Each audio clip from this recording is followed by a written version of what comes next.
We have set the webinar, so you are able to ask questions. So if you do have anything that you want to pose to our guest host, then please feel free to pitch in and ask.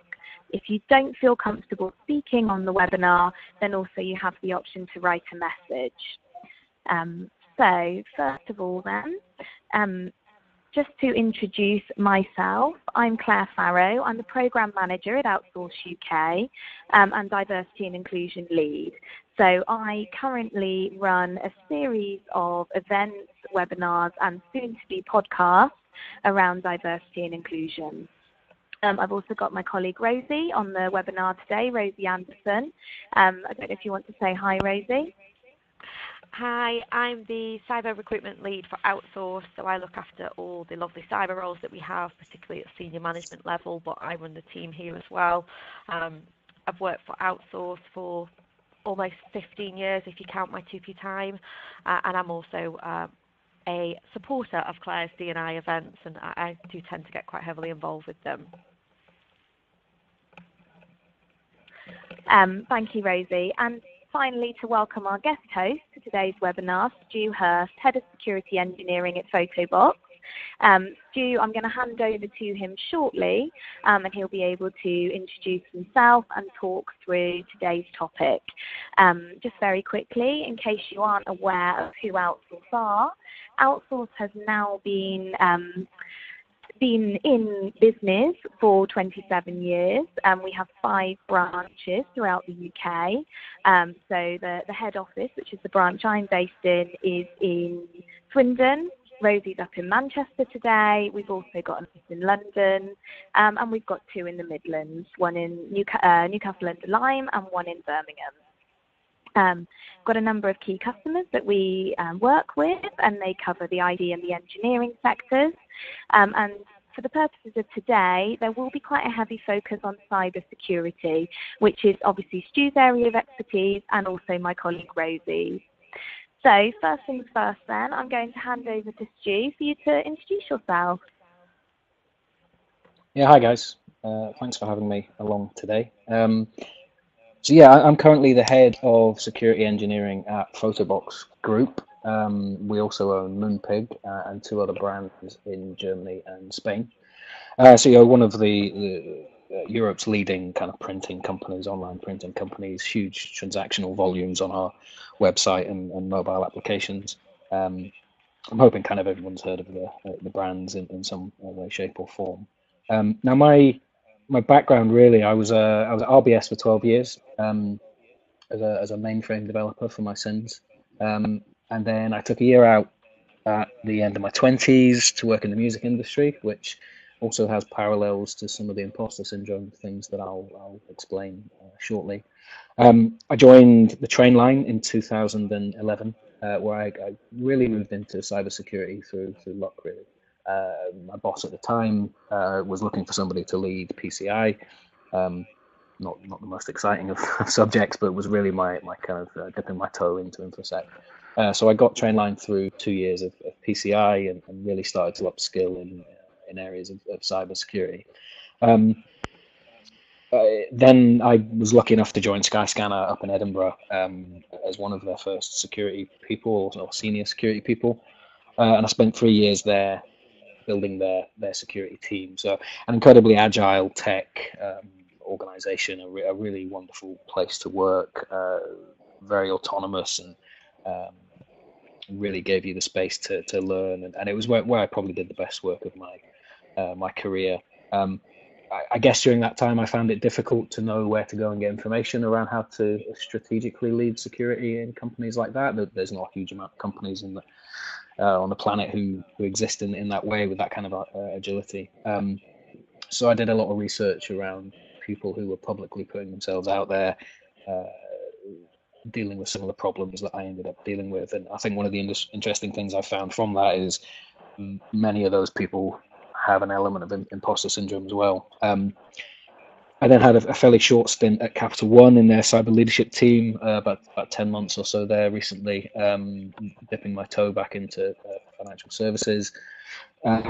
And then headhunted for Photobox. So sort of back to an environment that I think I thrive in a little bit in terms of chaos and agility. So that's where I find myself.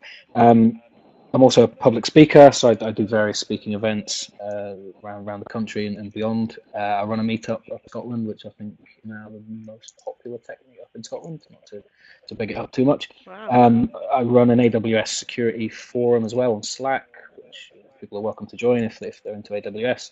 And I sort of regularly put out blogs and things. And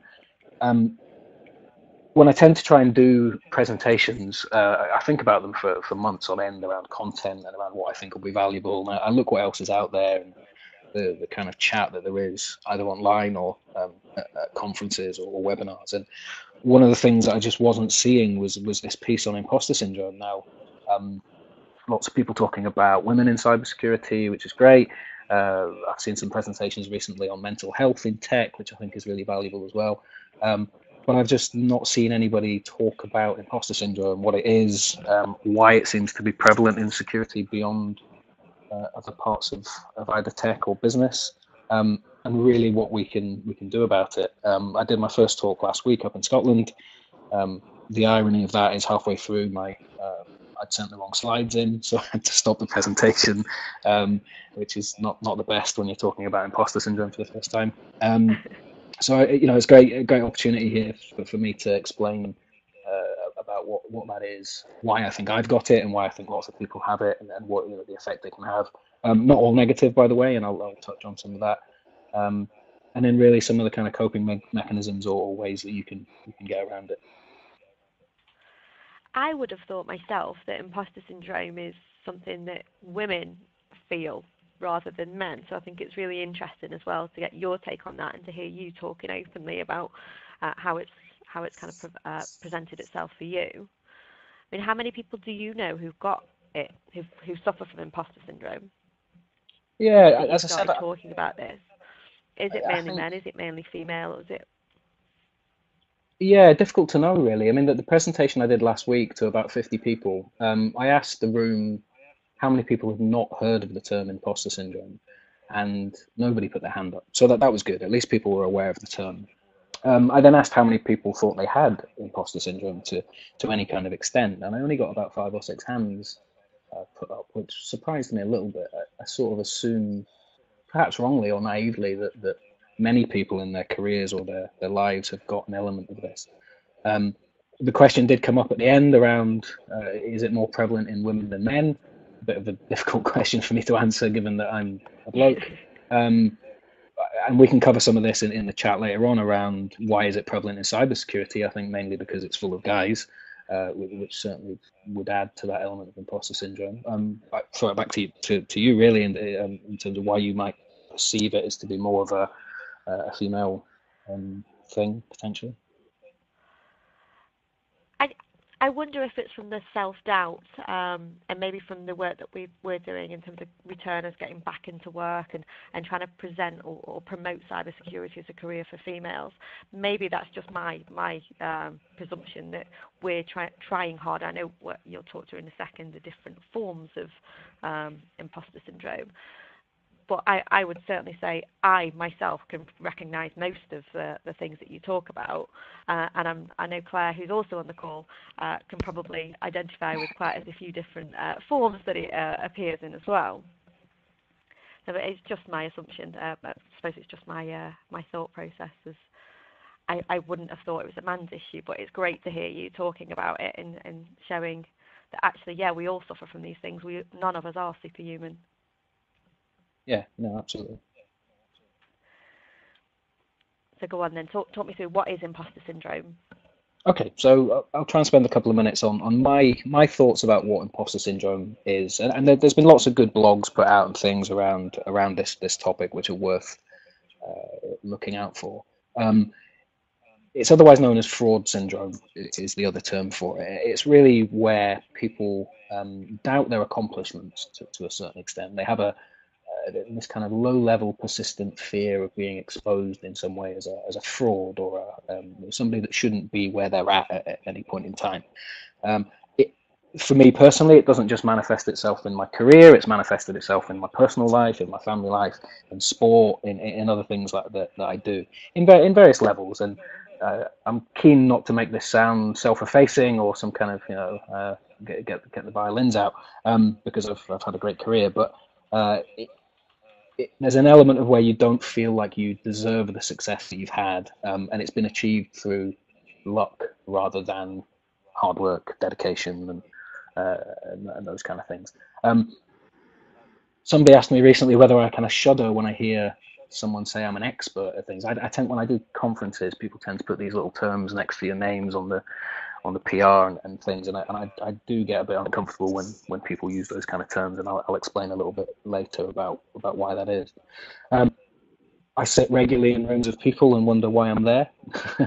that happens maybe not daily, but certainly weekly when I sit with senior people in businesses. I sort of question whether I have a right to be there, whether I've done enough in my career to be at that level. There's been numerous times in the past where I've convinced myself I'm not talented enough for the job I've got, or I have avoided applying for certain types of jobs or certain companies because I thought they were too good. So it can manifest itself in those areas as well. I think there's five main, I'm not sure what the right term for this is, but kind of areas really where it can show itself. So the first one is perfectionist, where perhaps you've set yourself, or you continue to set yourself goals that are too high, and you invariably don't reach them, so you perceive yourself as a failure. You're not really satisfied with your success because you demand that it's perfect all the time. That's probably not as common. I think I'm certainly less of that. It's called Superman, where you've so convinced yourself that you're not the real deal, you end up working longer hours, or you push yourself much harder to try and measure up against colleagues. I think sometimes we all do a bit of that. There's the genius, and the idea that if you have to work particularly hard at something, that very idea means that you're bad at it. So by having to really work incredibly hard to get to a certain goal, that by it being difficult, somehow you've convinced yourself that you're not very good. There's the individualist, which is the idea that if you ask for help on something, again, you've somehow failed. I'm somebody who likes to work out things myself and try to work through problems, but sometimes the quickest way to get something done is to go and ask somebody, or to find somebody that's already solved those problems, and you shouldn't really see that as a failure by doing that. And the last one is and I probably fall into this bracket a little bit, which is the expert that I talked about before, where the notion that you've somehow tricked your employer into you being there, and that low-level fear of being exposed as inexperienced at any point in time, which I think in security is generally where we're at anyway. We're either inexperienced or unknowledgeable about lots of things. So that's kind of where I put myself in that expert bracket, i.e. not being an expert, or the notion that I've tricked myself into being in the places that I've ended up. And I think as well within cyber, we're constantly having to learn, and the technology is changing, and the new threats all of the time that are kind of coming out. You can never actually be an expert within cyber. No, and that's the presentation that I did last week was really around the reason that it's so prevalent. I think it's just fundamentally that security is very difficult. It's hard as a skill, as a area in business. I was Googling images to put on some slides for the amount of tech or the amount of applications within security, or even within businesses, and it's just vast. There's hundreds of applications, languages, processes, procedures, you name it. And security generally has an input to all of that. So you're never really an expert in any of those things. I've done a lot of work recently over the last few years on AWS, Amazon Web Services, which is cloud technology side of things, and obviously from a security aspect, but that as a product is huge. I mean, there's over 150 different services as part of Amazon Web Services now, which, okay, a security person won't need to know most of those, but that in itself is a huge area of expertise where you might go and study for large periods of time. There's a thing I put on LinkedIn a few months ago where I tried to list out all the areas of security that I'd been involved in over those 2 or 3 years at Skyscanner, and I stopped at 50. And then started thinking about some of those individual things. So the first one that I noted was cryptography. Now, some people go to university and study just cryptography for the 4 or 5 years that they're there. Now, that's just one of 50 or so things that I've been involved in and had to upskill in and had to learn about over a very short period of time. So I think that's where some of this syndrome, if that's what we want to call it, manifests itself in. You can't know everything about all those areas. You might dip into some of them and be constantly learning as you go, but the idea that you're going to know all of those things all the time is just unrealistic. I think as well, sometimes it can be a pressure cooker type environment. If there is a breach, or if you're working against the breach, or you're working on a project, I think we're working very, very long hours in sometimes very solitary environment, so you are on your own. So I wonder if that's some of the working conditions that we work in, or we put ourselves in, not necessarily are enforced upon us, can make that manifest itself as well in terms of mental health element. Yeah, we call ourselves professional warriors in security, or certainly in senior security roles, where you never really switch off, just purely because something happens almost every day in the industry, or you'll learn. And this is why we love working in what we work in, because there's just so much to learn. No one day is the same, but it does come with pressure, and the idea that if something terrible happens to an organization from a security point of view, those senior security people will be dragged through the press, or their names on Twitter, or whatever else it is. Now that doesn't really happen in most other areas, or any areas of business that I can think of. A CEO naturally would be in front of the paper, the press, or in the papers, possibly a CTO, possibly chief finance or chief legal officers. But the idea you could be at a lower level as a security person, but then still have that impact if something terrible happens. There's a little bit of a backlash at the moment. There's been a few companies where there's been hacks, and those people's names have been dragged through the mud. And it's disappointing sometimes where that person may have only been at the business a short period of time, and it's something that happened a number of years ago that has only just shown itself. So that's difficult. But hey, that's part of the job that we've taken on. It's a well-paid industry, and that there's a reason that's why it is. But yeah, certainly comes with pressure, and I think that's why some of the imposter syndrome thing makes it difficult, especially in senior levels. Companies are still finding their way through the how to set security up. So you tend to find people who have been rapidly placed into quite senior leadership roles, and I put myself in that bracket where it's certainly been a fairly whirlwind thing. So you're learning all the time. So some people have been at exec level or board level for years and learnt the skills associated with that, whereas a lot of security people find themselves thrust into that environment without the real leadership or management skills. They have all the security knowledge, but they're then having to learn those other leadership principles. Okay, how do you combat it then? I mean, a number of different ways. So I'll go through. I really outlined 7 different ways that I personally combat it, and I'm keen to hear anybody on the webinar who has thoughts about either any of these or any other ways that they think they might help. The first one I've got is I've tried to give up caring whether I'm right or wrong. That's taken a long time to do, and that's a life skill as opposed to just a career skill. Certainly found that very difficult in my younger years. I think now I appreciate that myself and my fellow professionals in security are really important cogs in the wheel of businesses, and we bring value to those businesses, and our opinion should be listened to, and we've got a real ability to drive businesses forward. Now, we're not always going to make the right decisions, and I think getting comfortable with the idea that trying something or not knowing the answer to something is perfectly fine. So that's probably the first one. Again, took me a long time to get to that point.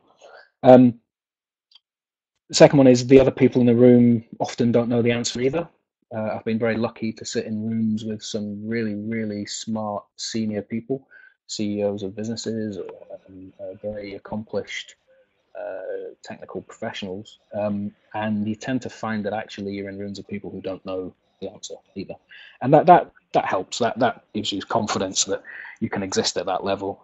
Not everybody is a Stephen Hawking or that kind of level of knowledge, so that definitely helps. I think as Third one for me. well, Sorry. I was going to say, I think as well, when you're working at C-suite level, and you're working with the board, they look at problems and look at risk in a very different way than a technical person would. So maybe, depending on who's in the room, everybody has a different level of technical knowledge and business knowledge.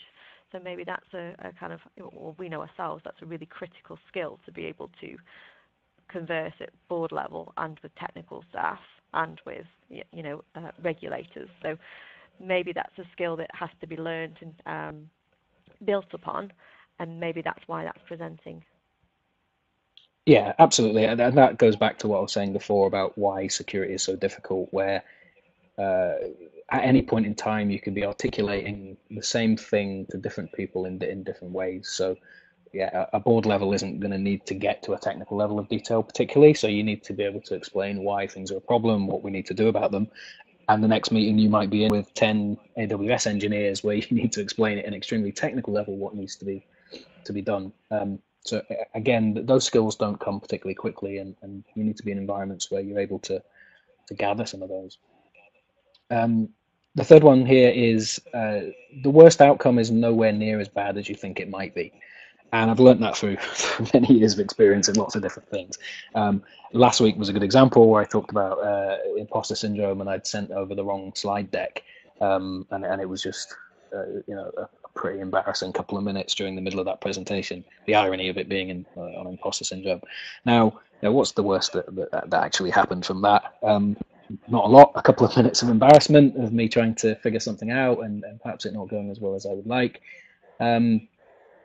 But that was about it. The irony is I've now got 5-6 minutes more material to use at the next presentation. So often the idea that something is going to go wrong or has gone wrong, the impact is generally not as bad as you think it probably will be. So trying to go in with that mentality for me is important. The next one, and this probably touches on what we've maybe just talked about around C-suite and board level, is seniority is not a sign of somebody being better than you. I think in my old RBS days that there was a hierarchy, and certainly I had a nervousness around talking to senior people and not feeling that my opinion was valid in any way. At smaller businesses, your voice gets heard a little bit more, so I think that's helped me personally. But I certainly sit in rooms of very senior people, and I now feel on a par with them in terms of what I can contribute. We're all there to do different jobs, other than there being a sort of level of betterness, if that's the right way to put it. Most good leaders want you to tell them what to do. So I'm not intimidated by job titles anymore in the way that I used to be, which helps. Fifth one here is people are learning from you. Even if you sit in rooms where you feel very nervous, or you haven't delivered something well, or it hasn't really gone how you expected, people either consciously or subconsciously are learning from you. Last week was a great example for me. I came away from that presentation not feeling that it went well because of what happened in the middle, but actually the feedback I had was awesome. The questions at the end were great, and I hope people learnt from that talk. So sometimes when you think people aren't listening or they're not taking it on board, it's generally the other way around. Sixth thing here for me on a similar. Sorry, carry on. I was going to ask if anybody in the audience have any examples as well.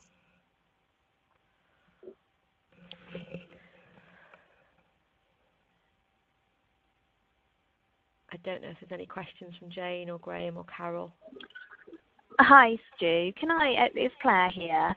Can I give one sort of scenario, I guess, that's something that is a personal thing that I suffer from, is where somebody may go to another colleague of mine or someone to ask for some help or for a question that ordinarily I feel they could have come to me to ask. So, you know, in my view, it's sort of maybe my remit. So rather than sometimes thinking, oh, well, I've got one less thing to have to worry about, or thinking, oh, you know, that person's better placed to answer that, my instant reaction is, did they not believe I could give them the answer? And then I start doubting, you know, their confidence in me. Is there anything that I can do to coach myself there on sort of letting it go, I guess, and just accepting that you can't be the one that answers everything, and it's okay to not always be the go-to person? I mean, I would go back to the first point I made in this little section, really, and it's very difficult to do, and it's trying to give up caring about it, really, because what's the worst that's going to happen when somebody does that?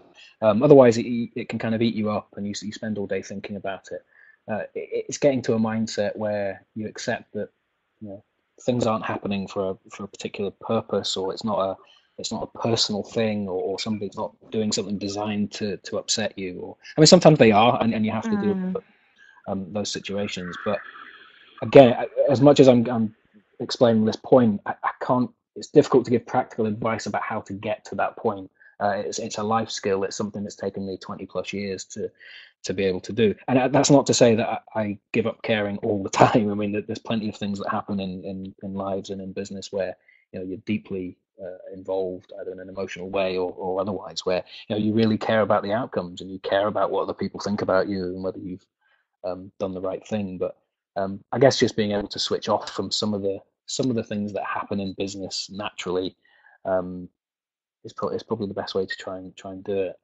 Again, how to get to that point is the difficult part.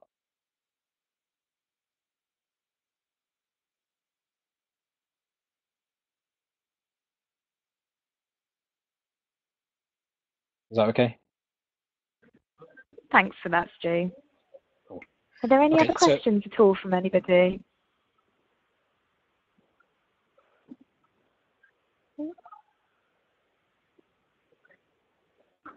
No? Okay, I mean, my last 2 points. Typing. Just while James is typing, my last 2 points were really on how to combat imposter syndrome is keep learning. The only way to really get better is to just continually learn your field, if it's security or otherwise. Try and teach it to others. It's always a good mechanism to help you understand whether you've got to a good point of learning. Don't try and be a perfectionist. You know, we're all works in progress at any point in our careers. And the last bit, this has been really, really important in the last few years of my career, and I learned this from some incredible leadership people at Skyscanner, which is understand that you'll fail repeatedly, and it's okay to do that.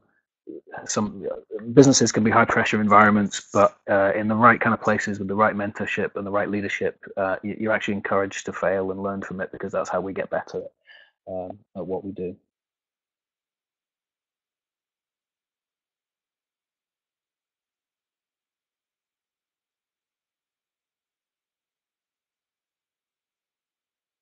So James asked a question here. Do you ever declare how you're feeling to those in the meeting, etc. at the time? That's a really, really good point. And I would say no, to be honest. I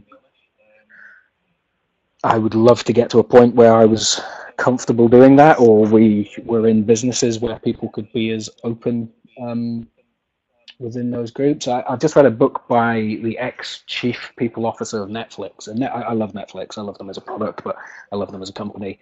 And they have this incredible honesty within their organizations, which are very difficult for businesses to get to this level, where they would probably do those kind of things. They would happily sit in a meeting room and have that really, really frank, open discussion, and that's why they have a certain type of employee there. That's why they're generating such great growth as a business. But that's a real niche company, and I think many businesses are a long, long way away from having that openness. I suppose there's a time and place to be comfortable saying those things. I think if you find yourself in meetings with, you know, high pressure meetings where you're with senior people, articulating that early on that you don't feel comfortable or that you're nervous, you know, sometimes you try and mask things because you don't want people to think that you're not good at what you do. Again, goes back to my my element of being found out at some point, or being exposed as a fraud, and therefore my job being at risk. So, I mean, I don't think we do that. I think we should, but I think that's something that we don't tend to do. And yeah, Carol's made a good point there, and it can be difficult for women to be taken seriously in meetings. Yeah, I agree. Unfortunately, security is 90% men, and even if it was 50-50, I would still agree that I think men tend to dominate those sessions, as Carol suggested there. I've got the same thoughts as many of you around how we can try and change that, and maybe it is because imposter syndrome might be a little bit more prevalent in women than men. Do you have, where you work, any sort of mentorship schemes for women within the business, or anybody who's new that's coming in to make sure they feel comfortable? I mean, is that things that you've done in any of the businesses you've worked in? Yeah, certainly Skyscanner had it. They were very mature in that kind of model where you had somebody to mentor, not just from a technical work point of view to upskilling things, but somebody that you could go and share concerns with, where you felt perhaps you couldn't do that with your managers or some of the other peers. It would generally be somebody in a completely different part of the business who would just help you along the way. Some of it can be very informal, might just be meeting up for lunch and just seeing how people are going, but having somebody to bounce ideas off or bounce concerns off, I think is really important. Again, I don't know if too many businesses are particularly mature at that yet, but I think there's real value in doing it.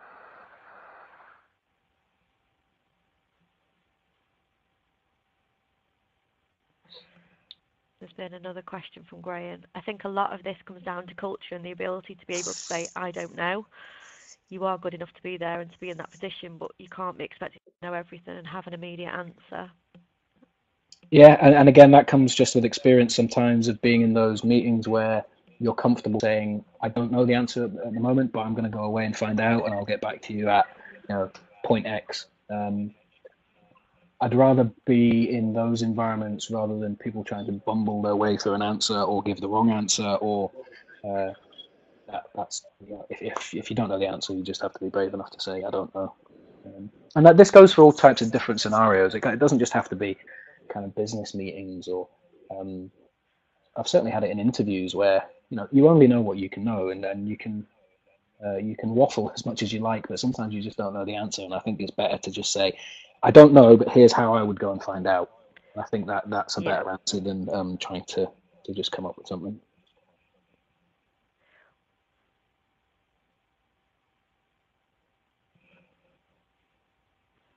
Stu, going back to what you were sorry, Stu. Going back to what you were saying a moment ago about businesses, some businesses being mature in the sense that they have mentorship schemes and things. When we're looking at diversity and inclusion in a general sense, and we're looking at how to keep employee engagement and how to sort of make people feel comfortable in the environment they're working in, do you actually think then that it should be the business's responsibility to almost coach people around imposter syndrome by putting measures in place such as mentors within the business? Do you think that the business should take a little bit more responsibility for ensuring that people do feel that they're confident in what they're doing and that they're comfortable in their environment? Yeah, I think so. You raise a really good point that in me fleshing out some of this content for the presentations that I'm starting to do, I've gone into detail about what I think imposter syndrome is, why I think I've got it, why I think it's prevalent in cybersecurity, and what I've then done about it. I think that's probably the next stage, is what can businesses do to help people cope or find a way to become better in their jobs in businesses if they have any of these kind of things. And we are getting better at doing that with diversity and mental health and things. But I guess this is just how do we coach people who feel that they're a fraud or perhaps not, because we want to try and get the best out of people. We want people to be as valuable as they can in the workplace. So yeah, having schemes to assist with that. Again, this is probably one of my reasons for trying to talk more publicly about this, is to try and get businesses to understand that it's real and it's probably happening to more people than they think, and maybe it's a precursor or a reason for why an individual isn't performing as well as perhaps they could. Perhaps it's something that could be brought into appraisals or training or part of the soft skill element of businesses. I haven't really seen it in the companies that I've been in. There's all these other great things, but not this imposter syndrome.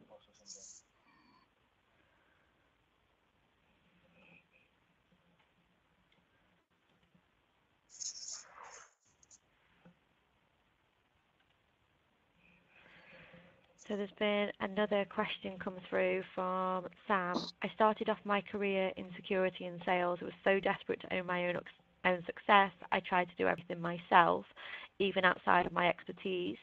I came from a non-technical background with no qualifications, but now I'm a product specialist at a security vendor.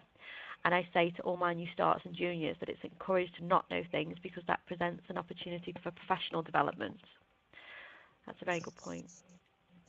Yeah, and putting yourself outside of your comfort zone always helps. Now, even if that then puts you in a position where you're saying, I don't know, that's another coping mechanism for me, is that I've really tried to do things that have just widened my skill set. Running the meetup in Scotland, there's various things that's allowed me to do and become more comfortable doing over the last few years. And had I not done that, then perhaps I wouldn't have been able to deal with some of the imposter syndrome style things where, again, it's standing up in front of big rooms of people, it's streamed online, it's all these other things, talking to people, different ways. So you've got to be pretty, for me in businesses, if you're not driven to do those things, you might just stagnate a little. So pushing yourself, getting yourself outside of your comfort zone, I think actually helps with imposter syndrome rather than makes it worse. And again, it goes back to the point I made around what's the worst that can happen. You try something,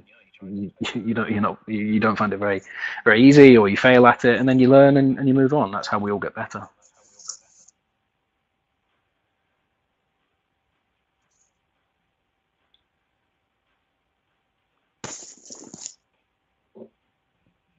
I was going to mention quickly as well about is it always a bad thing to have imposter syndrome? I've mentioned probably more of the negative side of imposter syndrome, but that thing I've just talked about there is probably one of the positives of imposter syndrome, where pushing yourself into new areas. I think it helps control people's egos, a little bit of ego and insecurity at certain levels. Thankfully, not massively, but a little bit. So I think having that imposter syndrome where you're questioning yourself a little bit at times, or you don't feel that you're that the success you've had is warranted, I think good thing, because it just keeps you in check. It keeps you. I think there's quite a there's lots of positives from having it.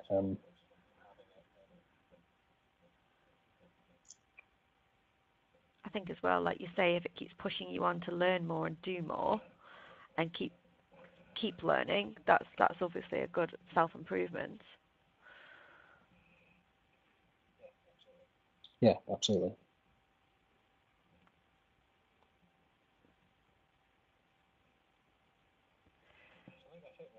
So I think that's it really in terms of my work in progress for me around what I'm trying to say publicly about it. There's been some really good points raised here already that I'll go away and consider. I think it's just something that probably more people have to a degree that they don't realise, and anything that any of us can do to help with that, I think, is valuable. I think Jane's just made a very good point. It might be difficult for companies to acknowledge imposter syndrome in the way it is perceived, as people are reluctant to admit it. Training, development, performance reviews can all help if management teams are trained in identifying how best to support employees. Yeah, indeed. And again, it's having good managers or good leadership who appreciate that this is a thing and this is something that people might have, and it might be stopping them doing certain things, or shouldn't be seen as a negative. It's really the same with diversity, the same with various other things that we've talked about. It's just opening up that conversation. I had a LinkedIn message from somebody who I won't name them, but I put this blog out initially, which kicked off this whole thought about doing these presentations and webinars. And he sent me a really nice message around how he'd handed in his notice at the company he was at, wasn't having a great experience, out of his depth a little bit. And then he read my blog, hadn't really understood that that's what this thing was. Maybe perceived it as just being not good enough or too nervous or whatever it was.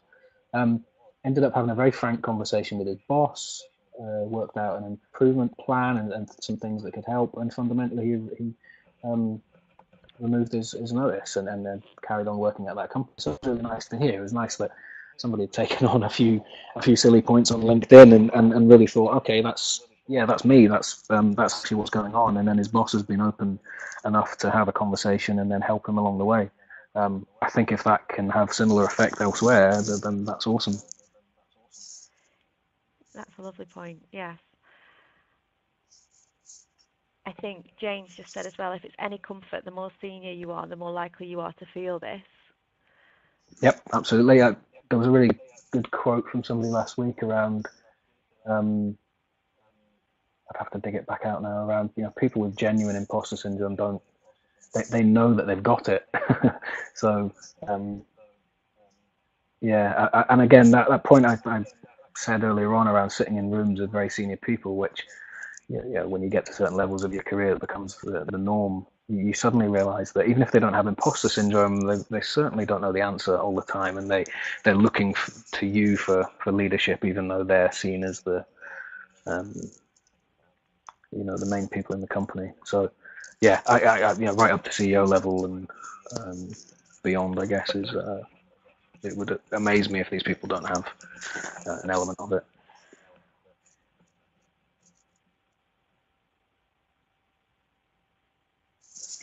I think as well, going back to Jane's point that we discussed about how if people don't sort of admit that they're suffering from it, then how are people supposed to know, and then how do you factor that into coaching? It's a bit, I guess, similar to the work that people are doing at the moment to encourage people to speak up if they have reasonable adjustments, for example. If you don't know someone has a reasonable adjustment that they need, then how can you make allowances for that? So I think it's that sort of, let's keep talking about this, let's make this something that's not a taboo subject, and then people will hopefully feel more inclined and more comfortable admitting or sharing their thoughts, and then actually their employers can help them much more. Yeah, somebody made a really good point last week when I was chatting to them after the event that I did around some of the wording, which was a really, really interesting point. So it's called imposter syndrome or fraud syndrome, but is it really a syndrome? Is syndrome the right word? Because it has negative connotations, syndrome, or the idea that you suffer from it. So some of the wording we might need to think about as an industry. Again, it stopped me doing lots of things in my career, but it's also helped me do a lot of things in my career, and put me in positions that I'm in now around talking about it. And so maybe we have to think about some of the terminology that we're using as well, and not painting it as something that is hugely negative, and therefore you need help or assistance with it. It might just be that it needs to be recognized that it's a thing, and that it might shape how you deal with people or how you make certain decisions. So I wonder if that might be something worth thinking about. I think part of the work that Claire does in terms of diversity and inclusion and looking at job adverts, there's a statistic that if there's a job description, a job advert, and there's essential skills and desirable skills, maybe this is why I thought it was a feminine thing. A woman won't apply for the role if she doesn't hit all of the essential skills and at least 70% of the desirable skills, whereas a gentleman will apply for the role even if they only hit 30% or 40% or 50%. So maybe that's the whole self-doubt, putting, I wonder if there's a correlation there, putting yourself forward for a role if you don't feel you qualify. Maybe that's part of the imposter syndrome, or the imposter, whatever word we're going to use. Yeah, I think so. I think that all ties into it.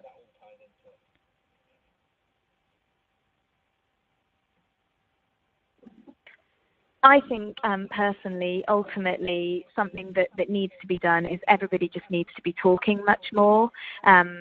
and that's something that we're really trying to stress at the moment in all of the work that we're doing within Outsource around diversity and inclusion.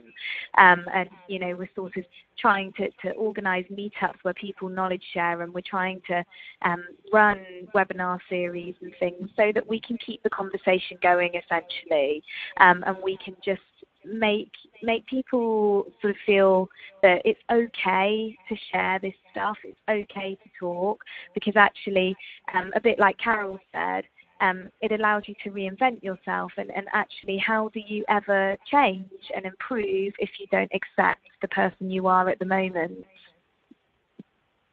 Yeah, indeed. I mean, one of the leading guys up in Scotland, a guy called Harry McLaren, he spoke at the meetup that I did last month, and he's a really smart guy and lots of technical security stuff, and he decided to use that meetup to talk about mental health in tech, and it had a really awesome response, and it's generated lots of comment. It's on YouTube, so people can go and see it. And he didn't need to do that. He didn't need to put himself out there in that way. He just wanted to share some of the stories, and he thought that was valuable to do it. And I think this is a good example, this webinar, and what you're doing with these kind of topics.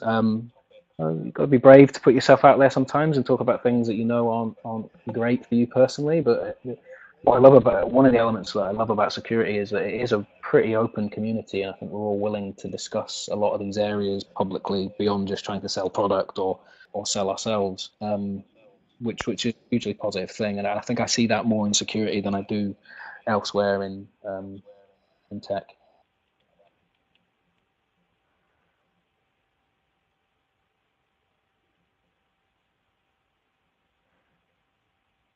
Carol's just put affinity groups maybe a way to create a safe space to discuss this, such as like women in tech groups or cybersecurity groups, and that's like you've said with your meetups. I think the more that we can do to promote awareness, that's the main outcome. And also ensuring that businesses have employee resource groups. So I always say, somebody who works in a sort of customer-facing role or in a sales role may feel very comfortable talking to senior management or speaking up in a meeting. But then, you have to accept that just because that's the person you are, there are other people within your business who don't feel like that. So I guess just giving those safe spaces to everybody around you so that people can actually use the communication style that they feel the most comfortable with. Yeah, absolutely. And I think what I would want to get across from my own personal for imposter syndrome is I've had a pretty whirlwind 7 or 8 years, and I feel extremely lucky to be working at the company I'm working at now and the companies that I've been at. And it's come with some awesome success, really. So I'd want to articulate to people that it's perfectly fine to have imposter syndrome or whatever we want to call it, and it shouldn't prevent you from doing things, and it shouldn't prevent you from progressing your career and being successful at really whatever it is you want to do. As I mentioned at the start, I worked in dance music for a while, well, quite a few years, and used to DJ and make records and things. And I had exactly the same feelings there. I always used to think, who would want to come to a club to see me play records, or who would want to listen to the track that I've got out on a record label? So it's been really interesting, the parallels between how it's manifested itself in various aspects of my life and career. But I've gone on to do okay, and I think that people shouldn't feel too disheartened if they feel that they have a level of imposter syndrome, as if it should prevent them from achieving things.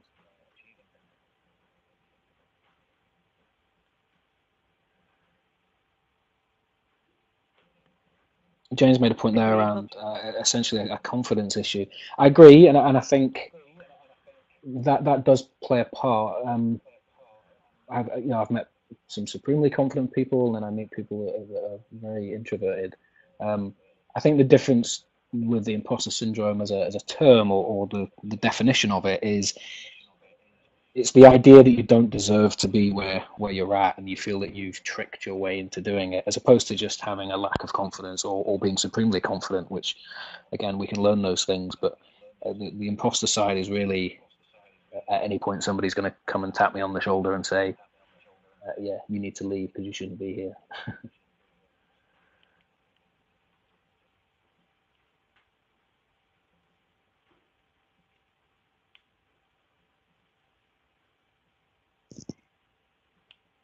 I'll just give, I think there's a few more people typing.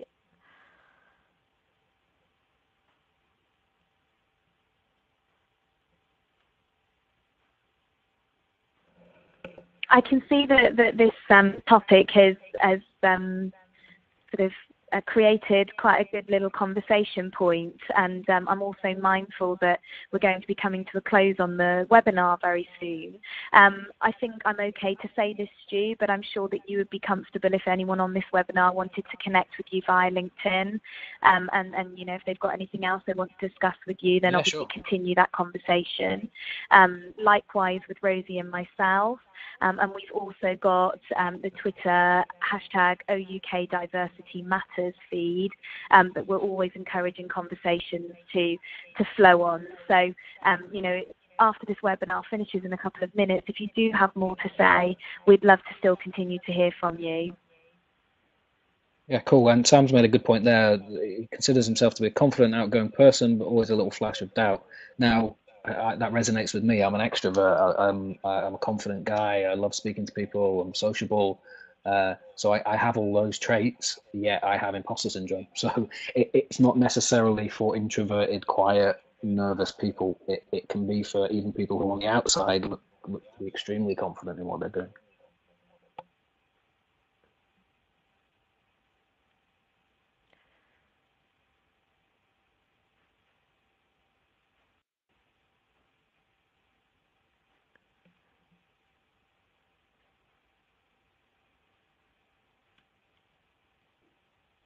Okay, I think that's everything for the questions. Well, thank you so much for your time, Stu. That's really, really helpful.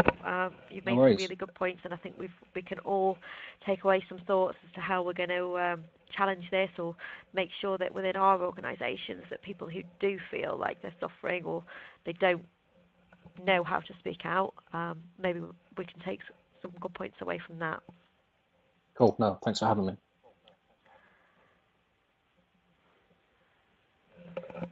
Thank you, everybody, for joining. And again, just to reiterate, because I can see that people are still typing, which is really, really fantastic. If you've got anything else that you wanted to put to Stu, myself, or Rosie, please do send us an email, connect with us on LinkedIn, and we'll be more than happy to continue chatting with you on this subject. Thank you so much for your time today, everybody, and thank you, Stu. It's been really insightful, and I think, for me personally, an hour well spent. Brilliant. Thanks, guys. Thank you very much. Thank you.